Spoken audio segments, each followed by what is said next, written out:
सीधे लिए चलेंगे जोधपुर, जहां प्रधानमंत्री नरेंद्र मोदी जनसभा को संबोधित कर रहे हैं। आन बान शान खातर पूरा देश दुनिया में आपरो स्थान राखे एडी विशेषता राखण वाला अठे रास बंधुओं ने मैं प्रणाम करूं।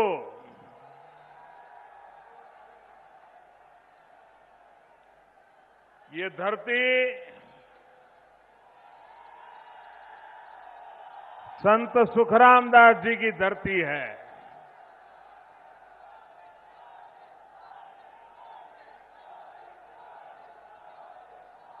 संत सुखदास जी की इस धरती को प्रणाम करने का मुझे फिर से एक बार सौभाग्य प्राप्त हुआ है।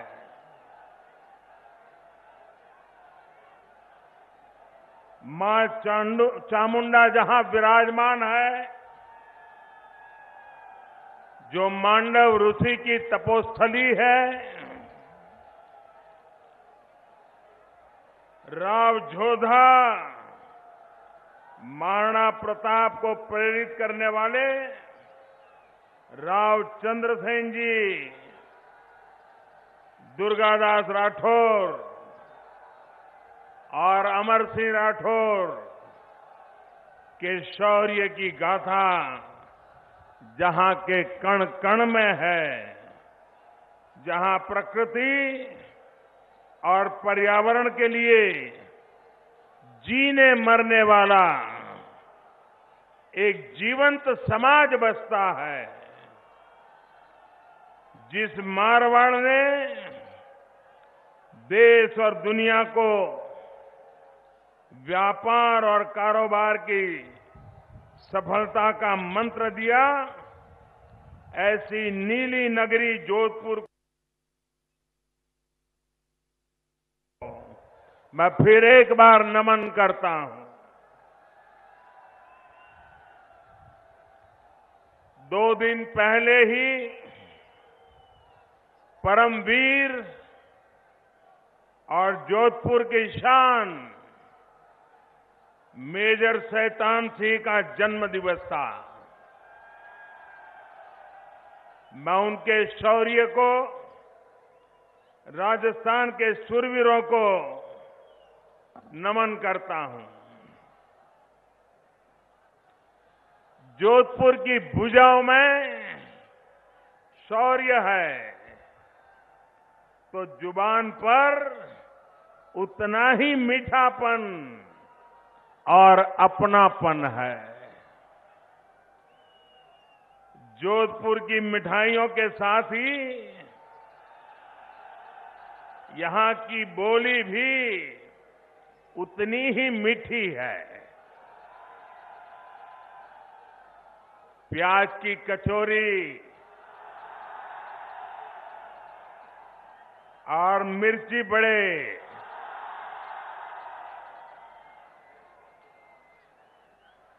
इसका स्वाद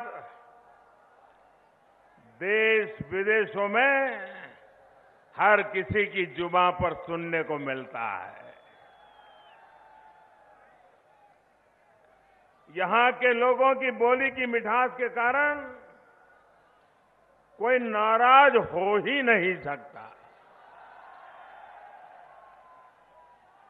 मेहमान नवाजी और मनुहार सीखनी है तो फिर तो जोधपुर से ही सीखना होता है।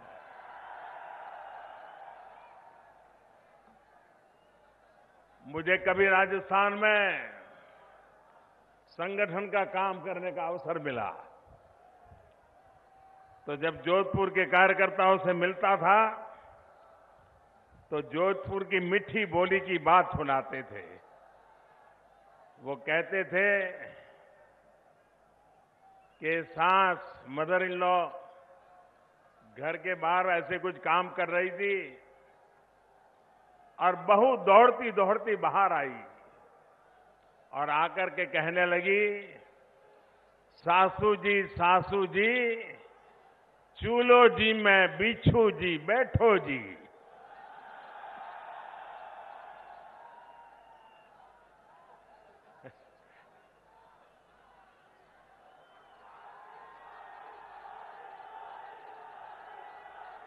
जिस धरती में बिच्छू को भी बिच्छू जी बोलते हैं, इतना मीठापन, इतना प्यार।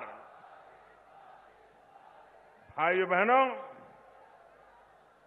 ये मारवाड़, ये जोधपुर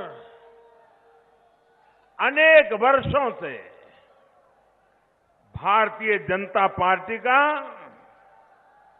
अजय किला रहा हुआ है और वो आपके आशीर्वाद से है। ये आपकी ताकत के कारण है और मैंने हर बार अनुभव किया है कि हमारे विरोधी जब यहां आते हैं इतना कीचड़ उछालते हैं, इतना कीचड़ उछालते हैं, लेकिन उन्हें पता नहीं है, इन कांग्रेस वालों को पता नहीं है। अब जितना कीचड़ उछालोगे उतना ही कमल ज्यादा खिलने वाला है।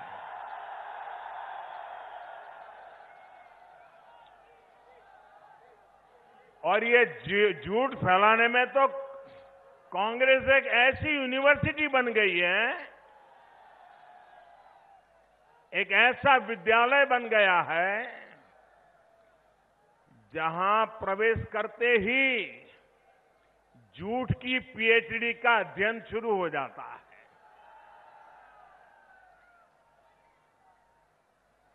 और जो ज्यादा मार्क लेकर के झूठ बोलने में पारंगत हो जाता है उसको नए नए पद और पदवी दी जाती है। भाइयों बहनों,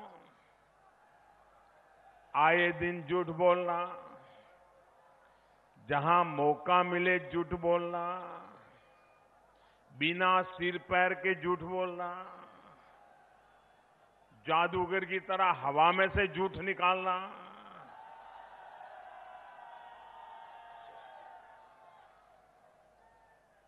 भाइयों बहनों, ये चुनाव अगर कांग्रेस के लोग इस फिराक में होंगे कि झूठ बोल करके उनकी गाड़ी चल देगी, तो भाइयों बहनों मैं विश्वास से कहता हूं ये इनके सपने हिंदुस्तान के हर राज्य में चूर चूर हो गए हैं। यहां पर भी वही हाल होने वाला है।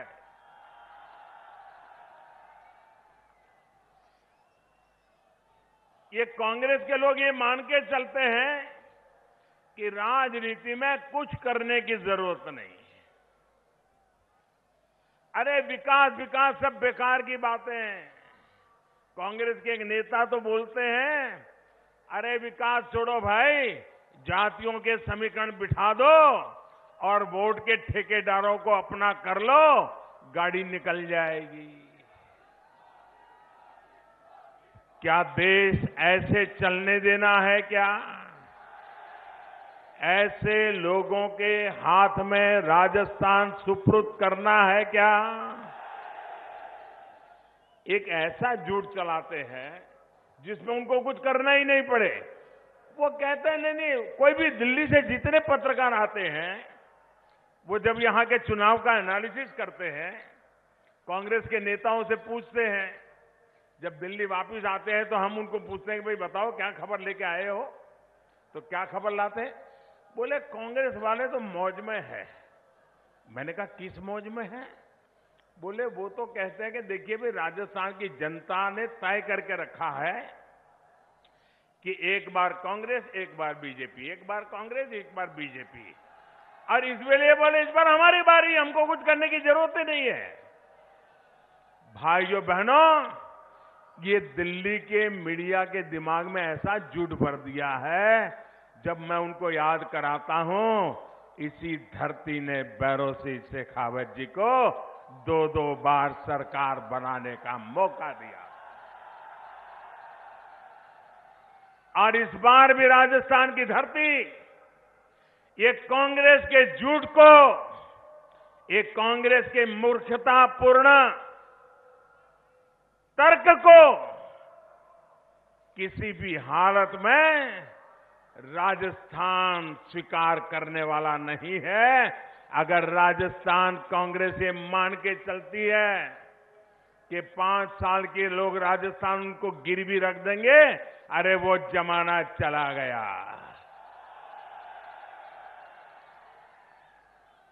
भाइयों बहनों, आजकल आप मुझे बताइए, चुनाव में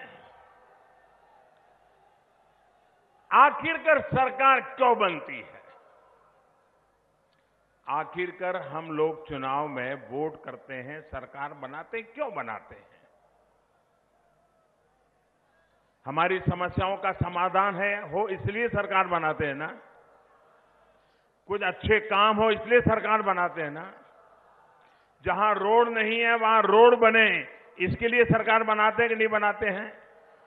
जहां बिजली नहीं है वहां बिजली पहुंचे इसलिए सड़क बनाते हैं कि नहीं बनाते हैं? जहां बच्चों को शिक्षा अच्छी ना हो वहां अच्छी शिक्षा मिले इसलिए सरकार बनाते हैं कि नहीं बनाते हैं? इसका मतलब हुआ कि चुनाव में ऐसे विकास के मुद्दों की चर्चा होनी चाहिए कि नहीं होनी चाहिए? मैं जरा आप सबसे पूछना चाहता हूं, विकास के मुद्दों पर चर्चा होनी चाहिए कि नहीं होनी चाहिए? आपने कांग्रेस के इतने नेताओं के भाषण सुने, वे राजस्थान के विकास के संबंध में एक भी भाषण करते हैं क्या? एक भी बात करते हैं क्या? बात क्या करते हैं?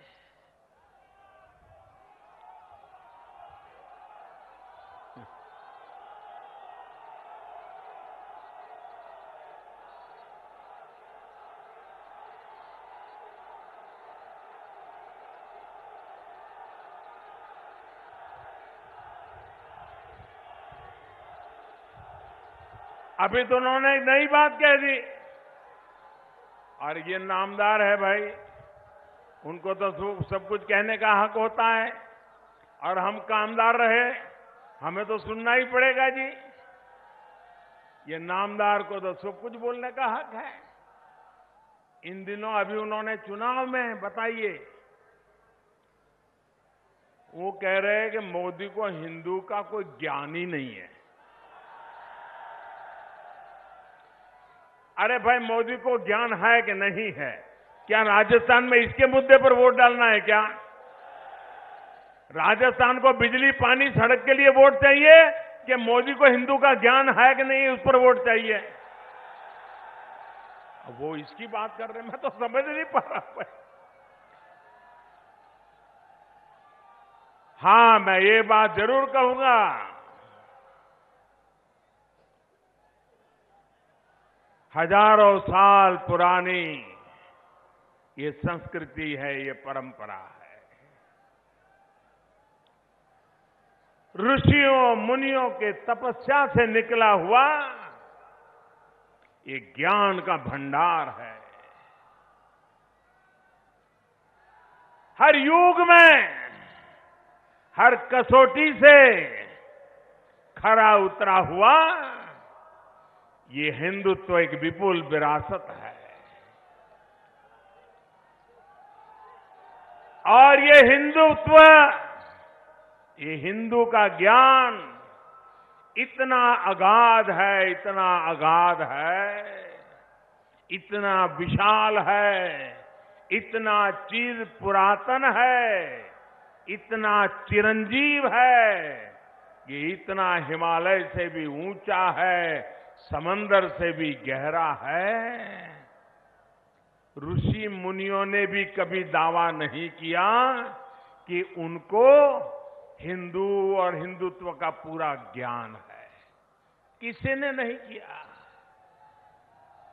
ये इतना विशाल है कि कोटि कोटि जन्मों के बावजूद भी इस पूरे ज्ञान को समेटना इंसान के बस की बात नहीं है। ये तो एक छोटा कामदार है। ये मोदी तो ऐसा कामदार है, मैं इस अगाध ज्ञान का भंडार मेरे पास है, ऐसा दावा कभी नहीं कर सकता हूं। नामदार कर सकते हैं। जो दावा ऋषि मुनि नहीं करते थे, वो नामदार कर सकते हैं। उनके इस ज्ञान, उनको मुबारक, और देश को भी मुबारक, ताकि आपका मन हल्का फुल्का रहता है, जरा मनोरंजन मिल जाता है।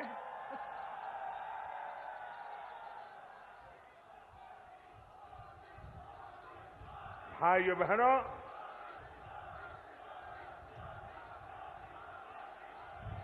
कुछ दिन पहले उनके एक नेता ने सनातन धर्म पर ही सवाल उठा दिए। और ये लोग कैसे हैं जो कहते हैं उनको हिंदुत्व का अगाध ज्ञान है। अरे हिंदुत्व की कई पहलू है, एक पहलू ये भी है, जाति पाति पूछे न कोई, हरि को भजे सो हरि का होए।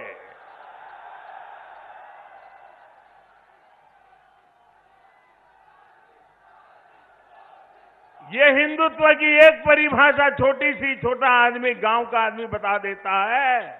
लेकिन जिस हिंदुत्व का ज्ञान के आप ठेकेदार हो, आप पूछ रहे हो मोदी की जात कौन सी है।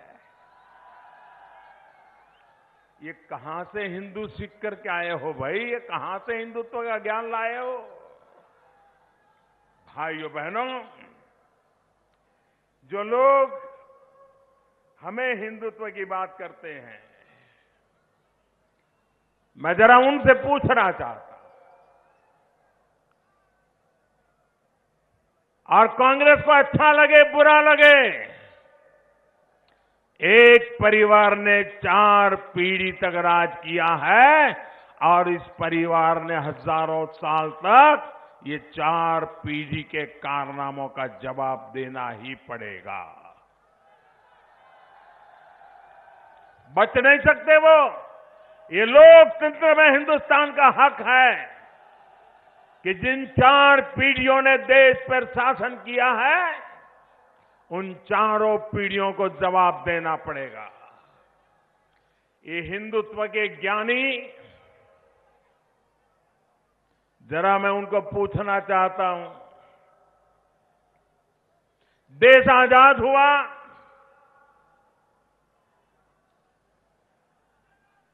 गुलामी के कालखंड में आक्रांताओं ने सोमनाथ के मंदिर को लूटा था, बार बार ध्वस्त किया था। देश आजाद होने के बाद गुलामी की इस निशानी को खत्म करने के लिए इस देश के सपूत सरदार वल्लभ भाई पटेल ने सोमनाथ की धरती पर जाकर के समुद्र का जल अपने हाथ में लेकर के प्रतिज्ञा की थी कि गुलामी की इस निशानी को नष्ट करूंगा और फिर से सोमनाथ का मंदिर का पुनरुद्धार करूंगा। मैं ये हिंदुत्व के ज्ञानी को पूछना चाहता हूं कि जब सरदार वल्लभ भाई पटेल ने सोमनाथ के मंदिर के पुनर्निर्माण का संकल्प किया था, तब देश के पहले प्रधानमंत्री और आप ही की परिवार की पुरानी पीढ़ी के महारथी उन्होंने सोमनाथ मंदिर के संबंध में क्या रुख अपनाया था, वो क्या हिंदुस्तान नहीं जानता है क्या? आप हमें हिंदू सिखाने आए हो? अरे इतना ही नहीं, आज हिंदुस्तान गर्व के साथ भारत के प्रथम राष्ट्रपति डॉक्टर राजेंद्र बाबू का जन्मदिन मना रहा है। उनके जन्मदिन पर मैं भी उनको नमन करता हूं, आदरपूर्वक अंजलि देता हूं और उनके महान कार्य हमें निरंतर अच्छा काम करने की प्रेरणा देता रहे, इस संकल्प को मैं फिर एक बार दोहराता हूं। लेकिन मैं पूछना चाहता हूं, ये ज्ञानी नामदार, हिंदुत्व का इतना अगाध ज्ञान आपके पास है, जरा ये तो बताइए, जब सोमनाथ का पुनर्निर्माण हो गया, सरदार साहब ने अपने बलबूते पर कर लिया, उस समय के प्रधानमंत्री का विरोध होने के बावजूद भी कर दिया, लेकिन जब राजेंद्र बाबू उसकी प्राण प्रतिष्ठा के लिए जा रहे थे, तब जिस हिंदुत्व के ज्ञान की चर्चा कर रहे हो, आप ही के परिवार के उस समय के प्रधानमंत्री ने डॉक्टर राजेंद्र बाबू का गुजरात सोमनाथ जाने का घोर विरोध किया था। वो कौन सा हिंदुत्व था आपका? वो कौन सा ज्ञान था हिंदू का आपका? मोदी ने तो कभी दावा नहीं किया है।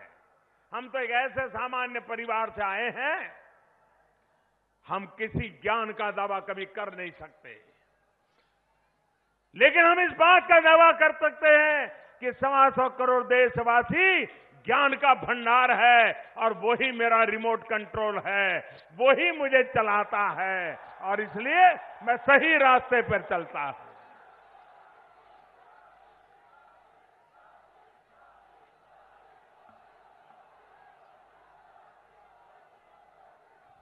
भाइयों बहनों, ये हिंदुत्व की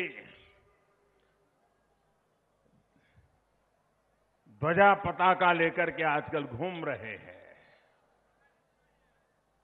जरा ये तो बताइए कि दिल्ली में जब आपकी सरकार थी, मैडम, रिमोट कंट्रोल से आपकी माताजी दिल्ली की सरकार जब चलाती थी, नामदार महोदय, तब कांग्रेस के नेतृत्व वाली यूपीए सरकार ने सुप्रीम कोर्ट में लिखित में कहा है कि भगवान राम का कोई ऐतिहासिक प्रमाण नहीं है। आप सहमत हैं इससे? आप सहमत हैं? उन्होंने कहा ये काल्पनिक पात्र है। भाइयों बहनों, अब ये मुझे पूछ रहे हैं कि मोदी को हिंदू का ज्ञान है कि नहीं है। भाइयों बहनों, इस प्रकार की बातें करने वालों पर क्या आप भरोसा कर सकते हैं? क्या आप भरोसा कर सकते हैं? क्या भाइयों बहनों, आपने देखा होगा कि पिछले दिनों पर्यावरण को लेकर के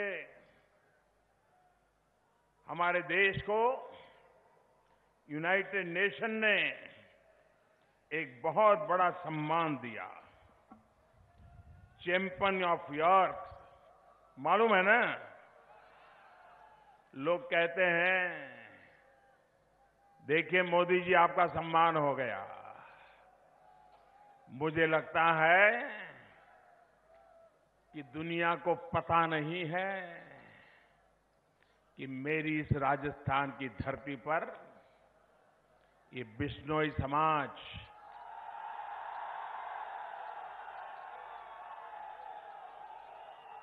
जब दुनिया को ग्लोबल वार्मिंग का ग मालूम नहीं था, जब दुनिया को पर्यावरण क्या होता है उसका प मालूम नहीं था, सदियों से ये मेरा वैष्णव समाज के लोगों ने पर्यावरण की रक्षा के लिए बलिदान दिए। आज भारत को चैंपियन ऑफ द अर्थ का जो सम्मान मिला है, उसके मूल में पर्यावरण की रक्षा के लिए बलिदान देने की महान परंपरा वाले बिश्नोई समाज जैसे देश के कोने कोने में लोग हैं, जिसके कारण यह संभव हुआ है। और इसलिए भाइयों बहनों, भारत आज उसकी जो महान परंपराएं हैं, ऋषि मुनियों की द्वारा मिली हुई जो महान शिक्षा है, उसके लिए इन सदियों से चली आ रही साधना को शत शत नमन करता है। पर्यावरण की रक्षा के लिए जीवन को बलि चढ़ाने वाले उस समाज के हर व्यक्ति को मैं प्रणाम करता हूं।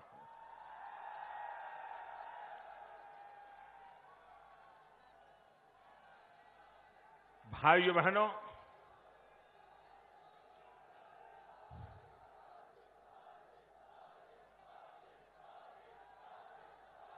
आज भी राजस्थान में टूरिज्म को लेकर के जो बढ़ावा मिल रहा है, तो भैरव सिंह शेखावत को हर कोई याद करता है।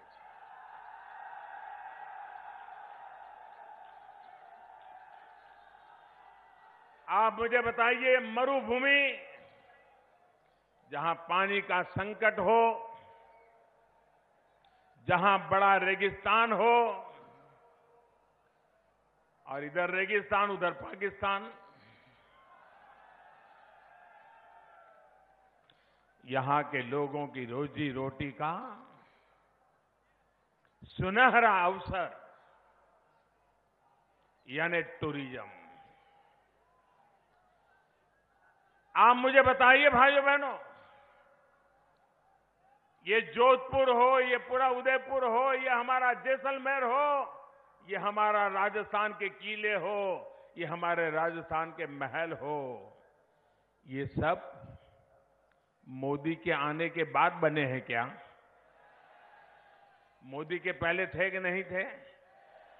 कांग्रेस के जमाने में थे कि नहीं थे? नेहरू जी के जमाने में थे कि नहीं थे?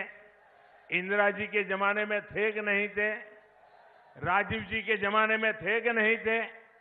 नामदार जी की माता जी के जमाने में थे कि नहीं थे?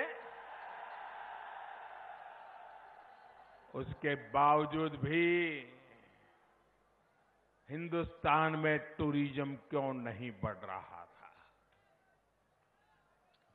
अगर भारत ने प्रारंभ से टूरिज्म पर बल दिया होता, भारत की जो विशेषताएं हैं, वो विशेषताएं अगर गर्व के साथ दुनिया के सामने हमने प्रस्तुत की होती, तो आज दुनिया में टूरिज्म के दुनिया में हम नंबर 1 पर होते। भाइयों, विश्व का सबसे बड़ा व्यापार अगर आज कोई है तो वो टूरिज्म है। ट्रिलियंस ऑफ ट्रिलियंस डॉलर का व्यापार टूरिज्म है, लेकिन भारत को इसका जितना लाभ मिलना चाहिए वो नहीं ले पाए। क्यों? इस परिवार की सोच यही थी कि हिंदुस्तान तो जिस दिन उन्होंने पहली बार तिरंगा फहराया, उसके बाद ही इतिहास शुरू होता है। पहले वाले इतिहास को भुला देने में लगे रहे और उसके कारण टूरिज्म को भी बहुत नुकसान हुआ। भाइयों बहनों, टूरिज्म एक ऐसा क्षेत्र है कि जहां कम से कम पूंजी, उससे ज्यादा से ज्यादा रोजगार मिलता है। जोधपुर के लोगों को टूरिज्म समझाने की जरूरत नहीं है। जब टूरिज्म बढ़ने लगता है, टूरिस्ट आता है, चना मुरमुरे बेचने वाला भी कमाता है, बिस्किट बेचने वाला भी कमाता है, खिलौने बेचने वाला भी कमाता है।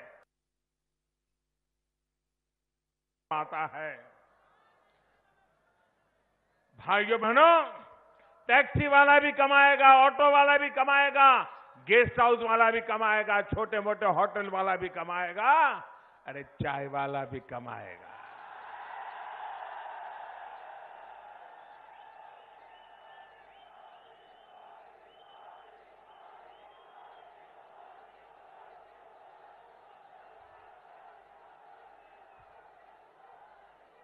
आप मुझे बताइए, क्या टूरिज्म का विकास होना चाहिए कि नहीं होना चाहिए? दुनिया भर के टूरिस्ट हिंदुस्तान आने चाहिए कि नहीं आने चाहिए?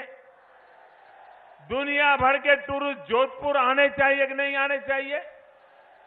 जोधपुर के लोगों को रोजगार मिलना चाहिए कि नहीं मिलना चाहिए? लेकिन आपको जानकर के हैरानी होगी,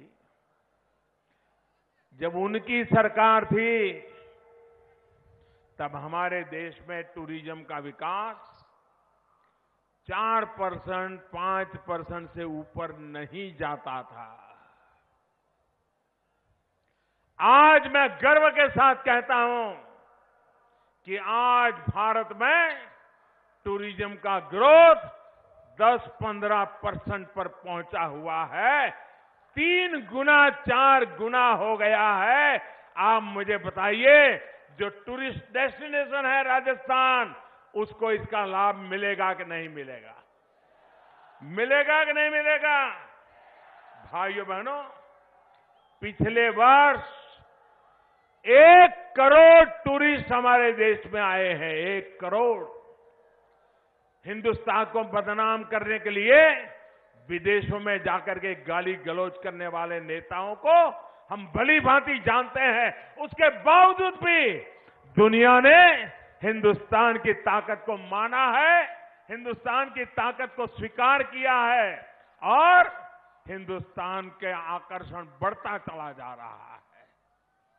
लोग आज शादी ब्याह के लिए दुनिया के देशों में भारत की शादी कैसी होती है, परंपरा क्या होती है, शादी के लिए धीरे धीरे हमारा देश डेस्टिनेशन बनता जा रहा है।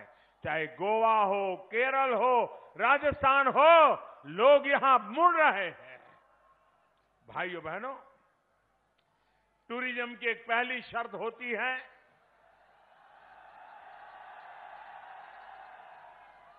स्वच्छता। आप मुझे बताइए भाइयों, महात्मा गांधी का सपना स्वच्छ भारत का था कि नहीं था? महात्मा गांधी जीवन भर स्वच्छता के लिए लोगों को आग्रह करते रहे थे कि नहीं करते रहे थे? ये स्वच्छता का विषय कोई नया है क्या? अनजान है क्या? आप मुझे बताइए, इतने सारे प्रधानमंत्री हो गए, इनकी 4-4 पीढ़ी हो गई, आपने कभी उनके मुंह से गांधी जी की इच्छा को पूरा करने के लिए एक बार भी सुना था क्या? आप सच बताइए, सुना था क्या? इन्होंने गांधी जी के सपनों को भी चूर चूर किया कि नहीं किया? उन्होंने गांधी जी को भुला दिया कि नहीं भुला दिया? क्योंकि उनको मालूम था अगर वो फकीर गांधी याद रहेगा तो फिर ये नामदार गांधी को कौन याद करेगा। इसलिए वो फकीर गांधी को भुला देने में उन्होंने देश की स्वच्छता को भी भुला दिया। भाइयों बहनों, जो काम आजादी के 70 साल के दरमियान हो जाना चाहिए था, वो काम मेरे जिम्मे आया।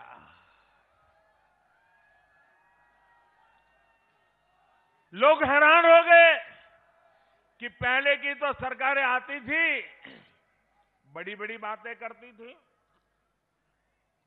लेकिन ये ऐसा प्रधानमंत्री आया कि लाल किले पर से बड़े बड़े ब्रिज बनाने की बात नहीं कर रहा है, बड़ी बड़ी होटल बनाने की बात नहीं कर रहा है, ये तो आकर के टॉयलेट बनाने की बात कर रहा है। भाइयों बहनों, माथा शर्म से झुक जाता है जब मेरी किसी मां को खुले में शौच के लिए जाना पड़ता है।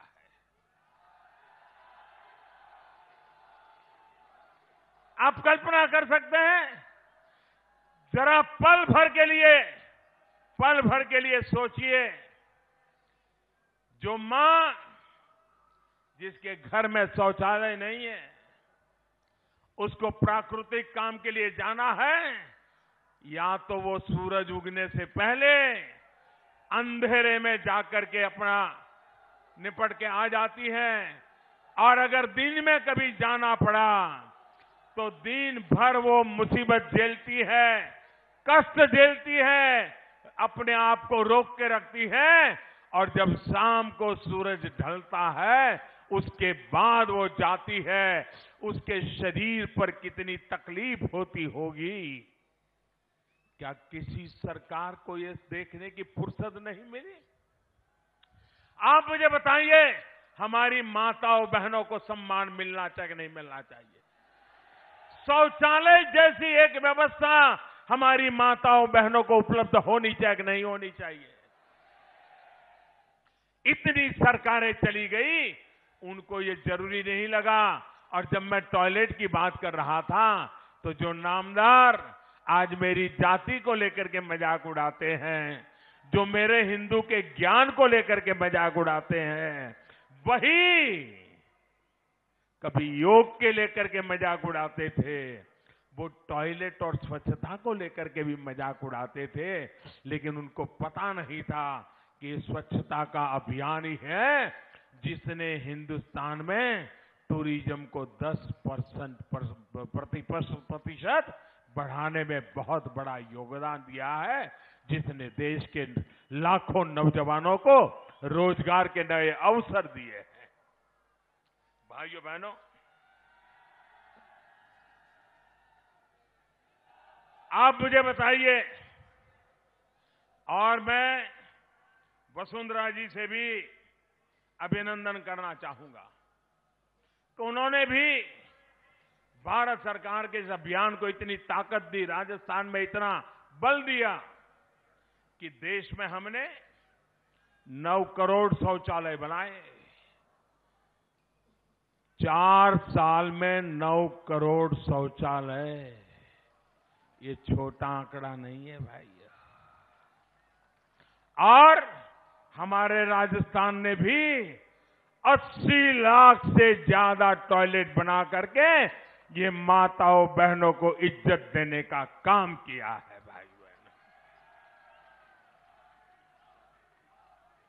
भाइयों बहनों, जिस धरती पर बिश्नोई समाज ने पर्यावरण की रक्षा के लिए बलिदान दिया,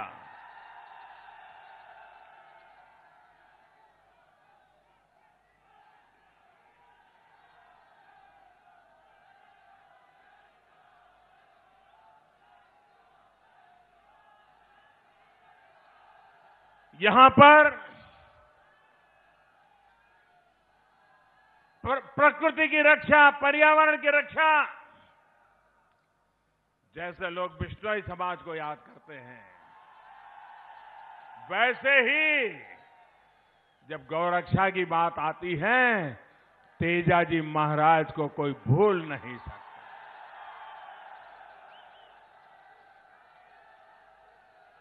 उनके त्याग, तपस्या, बलिदान को कोई भूल नहीं सकता है। भाइयों बहनों, आज विश्व जब ग्लोबल वार्मिंग से परेशान है, तब रिन्यूएबल एनर्जी, सौर्य ऊर्जा के लिए ये धरती फिर से एक बार आगे आई है और ये मेरा पूरा बाड़मेर, ये पीरामरा जोधपुर इलाका, ये जैसलमेर समेत आज राजस्थान 6 बड़े सोलर पार्क इसका नेतृत्व कर रहा है। प्रकृति की रक्षा का कैसा परिणाम आधुनिक लाया जाता है वो राजस्थान की धरती ने दिखा दिया है। लेकिन इसमें भी झूठ बोलना, ये आपके यहां के कांग्रेस पार्टी के नेता और ये राहुल गांधी बड़े कमाल के हैं जी।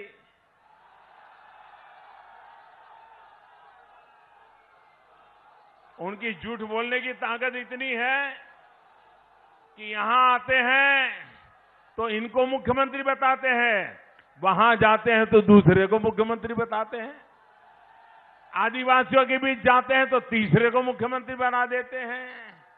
भाइयों बहनों, यहां उन्होंने हर एक को कह के रखा है, हाँ तुम्हारी बारी आई, को उनको मालूम है कि वो नौबत आने वाली नहीं है।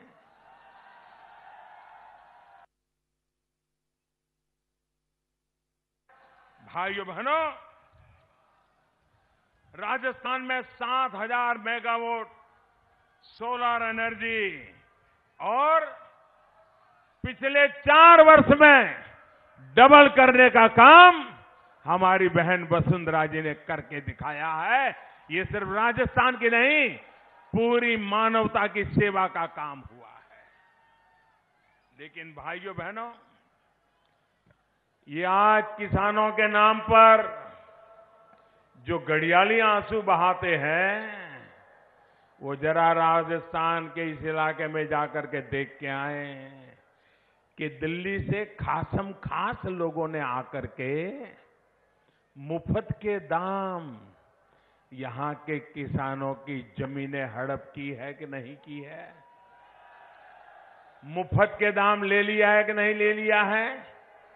किसानों के साथ घोर अन्याय किया है कि नहीं किया है? अगर उन किसानों को पता होता कि भविष्य में यहां सोलार का बहुत बड़ा पार्क बनने वाला है, तो ये मेरे भले भोले किसान भाइयों ने ये जमीन दे दी होती क्या? और भाइयों बहनों, ये कैसा कारोबार चलाते थे, मैं आपको समझाना चाहता हूं। इन्होंने एक कांग्रेस नाम का ताबीज बना के रखा हुआ है, ताबीज।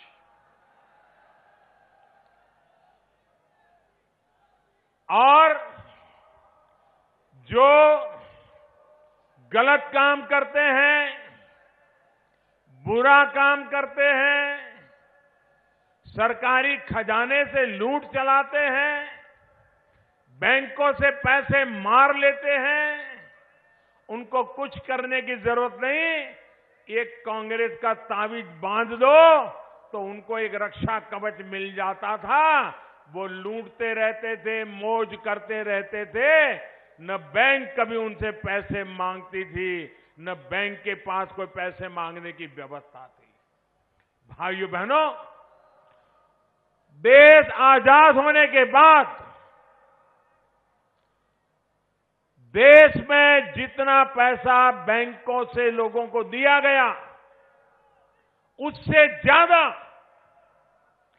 2006 से 2014 के 8 साल के दरमियान दिया गया।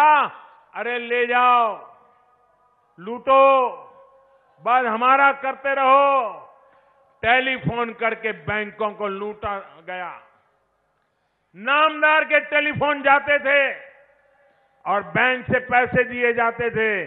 और ये आपके राजस्थान की कथा अभी 2 दिन पहले अखबार में बड़े विस्तार से आई है। एक स्टील का कारखाना डूबता हुआ, मौज करता हुआ, लाखों करोड़ों लूटने वाले, उन्होंने क्या किया? बैंक से हमें पैसे दिलवा दो। एक फर्जी कंपनी बन गई, उसने जमीनें खरीद ली और जमीन उनके खासम खास व्यक्ति को मिल गई। भाइयों बहनों, बैंक का पैसा लेकर के वो बैठ गए। हम आए, हमने खोजबीन शुरू की। भाइयों बहनों, हमने पाई पाई वापस लेने के लिए कानून बनाया और जो बड़े बड़े अपने आप को तिस्मार करोड़पति मानते थे उनको रोड़पति बना करके छोड़ दिया और रुपये सारे ला करके रखे। भाइयों, आप मुझे बताइए, ये जिन्होंने देश का पैसा लूटा है उन लोगों से रुपया वापस लेना चाहिए कि नहीं लेना चाहिए? इसलिए हमने कठोर कानून बनाया है और कठोर कानून बनाने का परिणाम है पिछले दिनों जो बैंकों से पैसे लेने के बाद बैंकों का मुंह देखने को तैयार नहीं थे, 3 लाख करोड़ रुपया अब तक वापस देने के लिए मजबूर हुए हैं। भाइयों, अभी तो कानून बनाने का खबर मात्र से अभी तो डंडा थोड़े लोगों पे चलाया है, लेकिन ज्यादातर लोगों ने 3 लाख करोड़ रुपया बैंकों में कैसे भी करके जमा करा दिया। हमने कानून बनाया है कि अगर ऐसी बेईमानी करोगे तो आपकी कंपनी की मालिक खुद बैंक हो जाएगी, बैंक किसी और को दे देगी और आप करोड़पति से रोड़पति हो जाओगे। और कितने हो गए?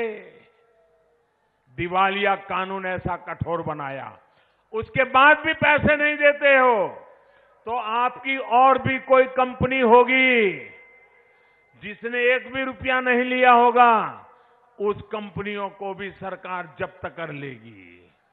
उसका आपका कार होगी, हेलीकॉप्टर होगा, विमान होगा, वो भी सरकार जब्त कर लेगी।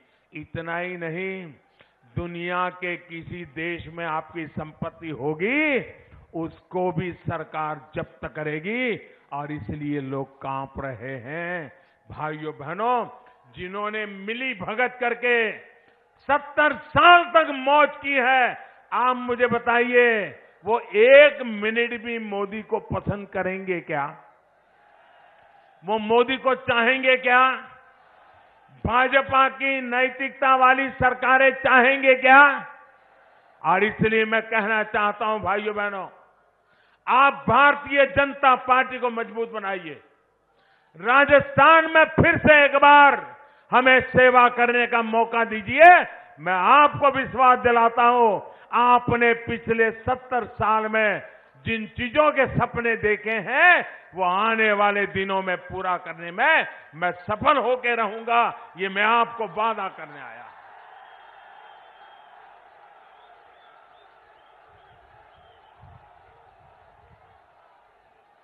भाइयों बहनों, आजकल किसानों के नाम पर झूठ चला रहे हैं। मेरा स्पष्ट मत है भाइयों, ये गुलाब का फूल लगा करके घूमने वाले लोग, बगीचों का ज्ञान था, उनको खेतों का कोई ज्ञान नहीं था, उनको किसान के पसीने का ज्ञान नहीं था। अगर हिंदुस्तान के पहले प्रधानमंत्री सरदार वल्लभ भाई पटेल बने होते तो मेरे देश के किसान की ये दुर्दशा न हुई होती। जिनको किसानी का कोई ज्ञान नहीं था, 4-4 पीढ़ी तक देश में वो लोग बैठे, उसी की मुसीबत है कि आज मेरे किसान को भुगतना पड़ रहा है। भाइयों बहनों, हमें और जो किसानी पर भाषण दे रहे हैं उनको ये भी ज्ञान नहीं है कि चने का पौधा होता है कि चने का पेड़ होता है। जी,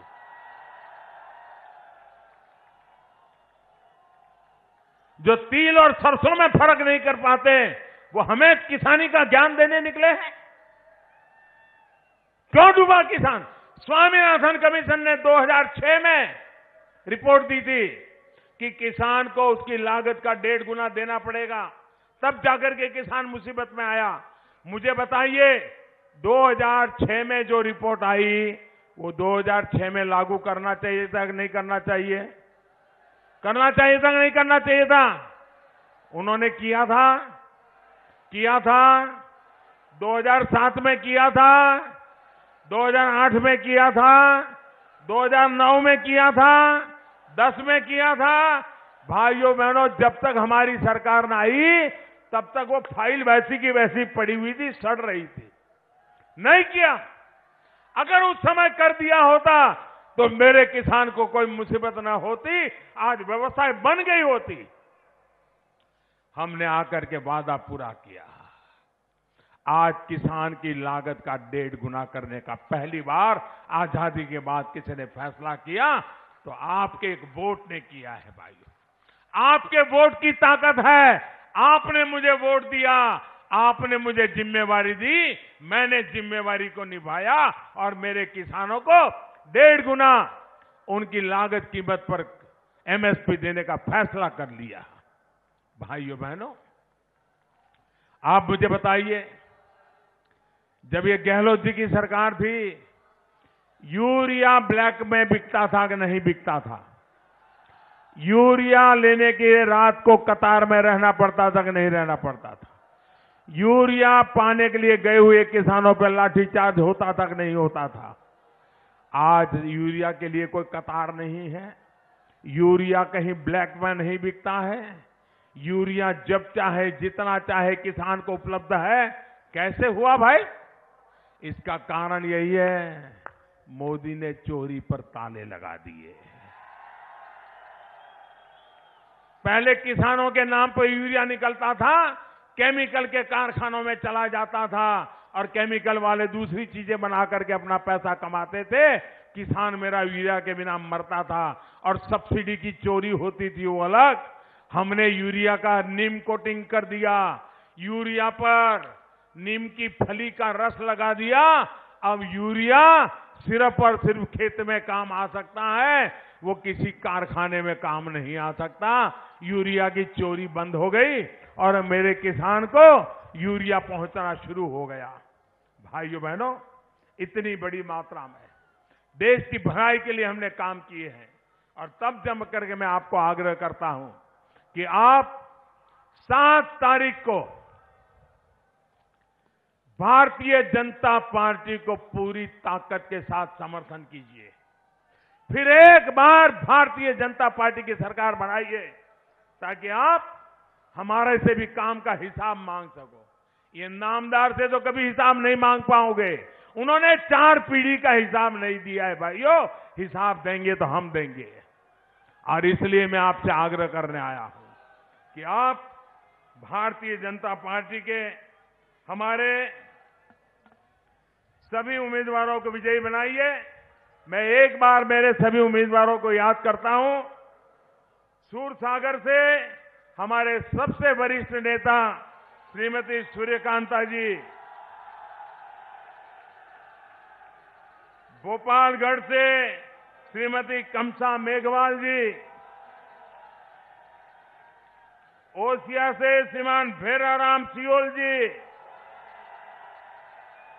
लूणी से श्रीमान जोगाराम जी, बिलाड़ा से श्रीमान अर्जुन राम गर्ग जी, सरदारपुरा से श्रीमान एसएस खेतासर जी, पाली से श्रीमान ज्ञानचंद जी पारक, जोधपुर सिटी से श्रीमान अतुल बंसाली जी, सोजत से श्रीमती शोभा चौहान जी, सुमेरपुर से श्रीमान जोराराम कुबावत जी।